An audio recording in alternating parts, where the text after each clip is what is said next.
Welcome to the Global Peace Film Festival Lives Online Conversation 2021 Festival Edition. Please join me, Kelly Devine, the Artistic Director, and Nina Stripe, the Executive Director, as we welcome Tyler Jones, one of the filmmakers behind All In, a wonderful short that is a part of our in-person screening sessions and our virtual screening sessions. The in-person screenings begin September 21st and run through September 26th at the Winter Park Library. Our online streaming access begins September 27th through October the 3rd.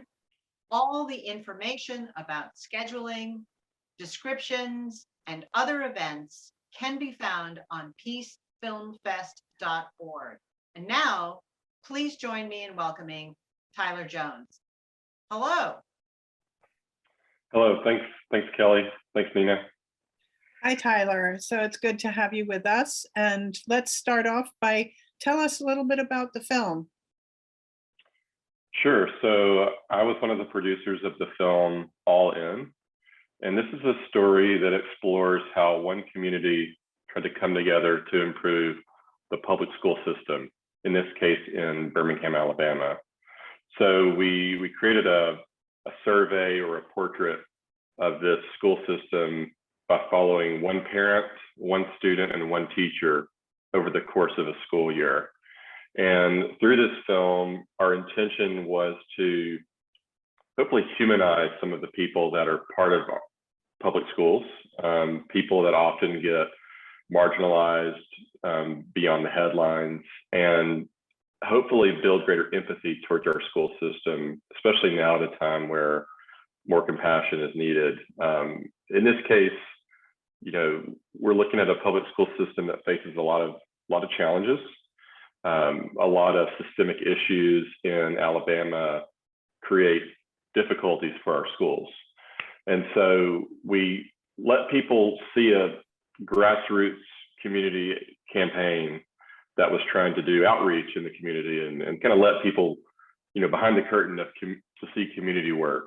What goes into it, how complicated is it, who's involved, and hopefully, again, kind of present a portrait of the people that make up a school system. Well, I think anyone who sees the film will understand that portrait of empathy that you discussed. It really does come through. Tyler, how did you decide to tell this story? How did this come into your work? Yeah, so good question. Our studio is based here in Birmingham, and for several years we've been interested in stories about schools and about education. We find that when you start telling stories about education, you end up telling stories about everything else. It inevitably connects to public health or access or mental health. And so we had been, looking for stories about public school system as a whole in Birmingham, and got introduced to a ninth grade student at the time named Keon. And he was a young poet. He was involved in a local nonprofit called the Birmingham Education Foundation. And his story, we felt like, gave us a good lens or a window into, okay, what's the sort of snapshot of the kind of students that we're talking about here. And he represented to us a lot of the resiliency and the creativity that often gets overlooked from students. So we were fortunate to get access to Keon, and then went from there to find Miss Ballard, the parent, and then Miss Hurst, who was a music teacher here in Birmingham. So kind of built out from there, but it all started with Keon, the ninth grade student. Well, it's clear that you developed a very strong rapport with everyone who's involved in the documentary. How did you go about creating that rapport? Because it appears to be very sincere and very deep. And also, along the way, what did you learn that maybe you hadn't thought about going into the project? And what do you feel that the participants themselves learned about telling their own stories? Yeah, that's a good question. One thing I should mention too is all of our filming took place prior to COVID-19. And so we actually start the film with a statement that says, we filmed prior to COVID-19, but the pandemic has affected the story in a lot of ways that we know now. So, it's our belief that the issues that we explore in the film related to, whether that's mental health issues, teacher burnout, some of the systemic challenges in a place like Birmingham, all those have been exacerbated by the pandemic. And we think it's more relevant than ever that we kind of care about the school community. In the case of our approach, we knew we had, 12 months to our school year to follow these stories. And so we tried to be pretty intentional about getting to know them without any cameras present. As soon as you bring a camera into a scene or into a conversation, there can be that technological barrier, or in some ways that symbol of power that the camera represents. So we were just very careful about getting to know everyone without the cameras present, keeping our crews really small, and taking time to check in on people, go get coffee, spend time with them one-on-one. And I hope that some of that authenticity of their voices came through in the film. Oh, they definitely do. And it, the watching over the time, especially Keon, really come into his own. He's obviously a very special person when you first meet him, but watching the community grow to support him and what they seem to be learning in the process, I think serves as a wonderful model for to take away, and that brings me to the mission of our festival, which is about providing models, about providing inspiration for people to take into their own lives, into their own communities, to make the world a more just, peaceful place. Can you talk about the impact that you hope, to come out of this work? Absolutely. I think for me, as someone interested in community work, and I really admire your festival's commitment to that as well. The thing that I take away from this story is a message from one of the activists who's profiled in the film, and she kind of brings this lesson of doing work with, not to, the community. I think oftentimes nonprofit organizations, community groups, eager young people who want to get out and change the world, we don't take time to build relationships and build that trust and the consistency that's part of that. And we come up with a great plan or a great idea for change, and then we sort of try to transplant that onto a community. And what you've seen in a lot of communities, especially communities of color, that's actually led to a lot of damage in relationships over the years. And I just think that message of doing work with people is a key component. I would hope anyone that kind of saw this film, to your point, could see that as a model for community work, taking time to build trust, doing work with people.